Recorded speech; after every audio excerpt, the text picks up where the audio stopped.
again with the celebration. Can you sum up your emotions with the benefit of a few minutes to compose it? Just pride, great sense of belonging, of being, you know, part of something really special, really important to me. But yeah, it was just a brilliant day for the players, and you know, equally great day for the supporters, and one that we deserved. You know, it's you know, I'm difficult to call it an achievement because you know, you got to use achievement with this football club, and you have to be careful. But at the same time, it's just amazing to be able to continue to allow the club to move forward, because you know that's what we all want to do. But now's not really the time to talk about that. Now's the time to talk about the supporters, the players, maybe the game, whatever happened in the game, I can't remember, and just like I said at the start, the answer, just a real amazing sense of belonging and being part of something, you know, greater than any one person, you know. Steve, a lot of people wrote you off this season many times. What got you over the line, and do you feel you've really proved a lot of people wrong? Well, other people's opinions are not my business, so I don't really think about that too much. I think just real togetherness, to be honest. I mean, we knew it was going to be a unique season in how sort of quick the Premier League came after getting promoted and 20 odd years in the Championship, and it was never going to be perfect, you know. And you know, I can say it now in terms of the amount of signings, and I think I said before the World Cup break, it was always going to be in 20 plus years of professional coaching, this was always going to be my toughest coaching challenge, but a really enjoyable one, not a negative one.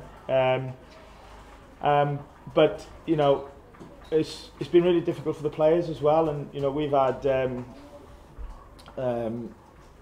everything this year, as you've all seen, in terms of results and performances and runs, positive, negative, and the players every day have come in the next day or whenever we've been in with exactly the same mindset, been very level, very consistent, and that's been a massive factor in terms of, you know, becoming a real together group that you saw today on the pitch, you know, and it stuck to the game plan. It was always going to be a game where you know, they were going to have the ball, and we were going to have to defend mid to low block and condense the space and let them have the sides and then defend with numbers out there, but then try and look after it when we get it, and create dangerous attacks, which we scored that way, and we actually created a couple more as well. So but that came from a real engagement from the players of, okay, this is who we are, this is how we are scoring goals. I think 13 in the last 5 or 6, conceded a few as well, but that's come from togetherness and you know, really sticking to the plan. Steve, you were asked on Thursday where this would rank in terms of your achievements with England in the playoffs last season. Now you've done it. Can you answer that? It feels great, John, but honestly, I'm more thinking about, like, it just allows us to continue to progress. Or you know, the elation of winning today and what it means to stay in the Premier League. It is, of course, for me and wherever, but it's more for the players and the supporters and all of the staff and everybody connected with football. Even you guys, you know, the guys that I see every week here. You know, I want you to be, you know, coming to Premier League games, you know, because it's good for you guys as well. So, or at least I think it is. I hope it is. Yeah,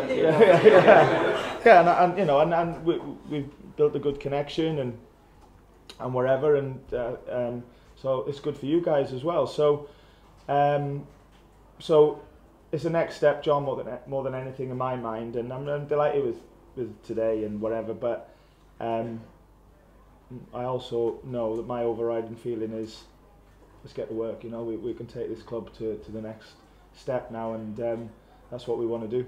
So you say it's difficult to call it an achievement because of what the club's done in the past, but it is an achievement in the context of where you were, whatever, 18 months ago, 20 months ago, when we were at the bottom of the Championship, and now you've survived in the Premier League. And most people would look at Forest this season and say it's been a little bit chaotic with the signings and the demands of the owner. And when did you believe that you could keep this club up? What do you feel, you personally, what do you feel about what's happened? Well, you said there, when did I believe? If I ever lack belief or confidence, then there's no way the players would have belief and confidence in the staff and whatever. So never once did I lack that. At times it was difficult, you know. At times it was pure Premier League harshness of you know, some, you know, I think we had 2.5 months without winning a game. Think about that, you know. And yet we've always been in the mix, you know, or more than in the mix. So yeah, I knew in the summer that it's my 4th year at first team football, and obviously, you know, with England we were playing to win, and 2 years of Swansea last year, and luckily we did win. But I knew this year that I was going to have to experience losing more than I'd like for the first time, and I had to get my head around that in the summer, and I just set myself some little conditions of be the best manager you can be after a loss, like, because, and I can say it now actually, I've needed to suffer a little bit this year. I've needed to go through sort of difficult periods, because in the 3 years previously and with England, you know, I had the opposite, and you know, to become a proper manager, and I've got a long way to go before that.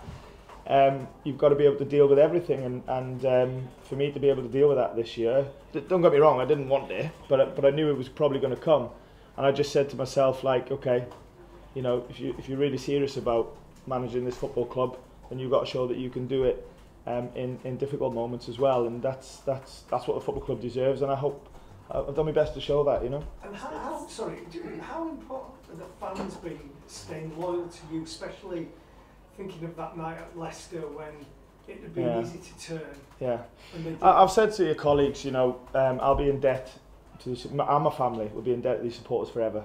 You know, what they've given me this year in a not just with football clubs and supporting a football club, in an era of just always wanting change and, you know, no patience and things like that. Our supporters have been the complete opposite.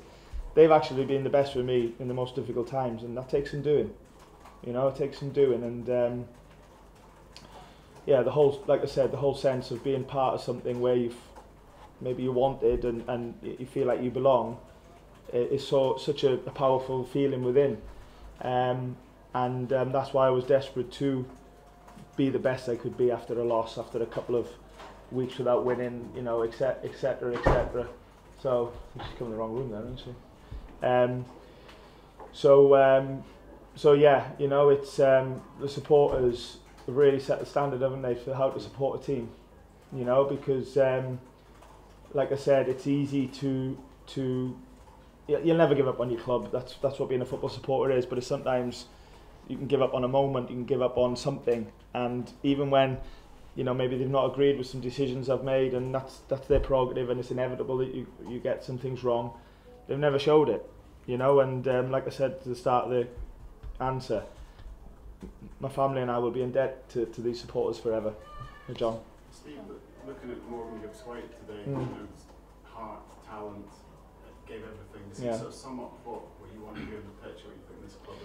Yeah, it's a great example, Johnny, of that, because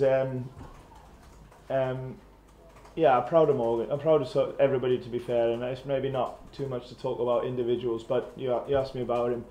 Everyone knows he's talented, everyone knows he can have amazing moments, but to see him grow as a guy, and his first regular playing games season in the Premier League, to see what he is becoming, because you've got to be all rounded, and I've showed him so many examples of the real top teams and how hard they work, and we were talking about Haaland's work rate the other night at Real Madrid and whatever else, and yeah, you have to do that because he has the talent, he has the bravery with the ball, he has the risk-taking mindset, and I'll never ever want to take that away from him. But what I can challenge him with is, and the others around him, you know, the Danilos, the Brennans, everybody needs to do it. That if you really want to succeed at the top, you know, the attitude and the work ethic really comes first, because they've got the talent. And yeah, proud of them. What a season Brennan's had as well, and Nico and Danilo, these young boys, you know, just, you know, turning into Premier League assets for us, and that's what we need, you know.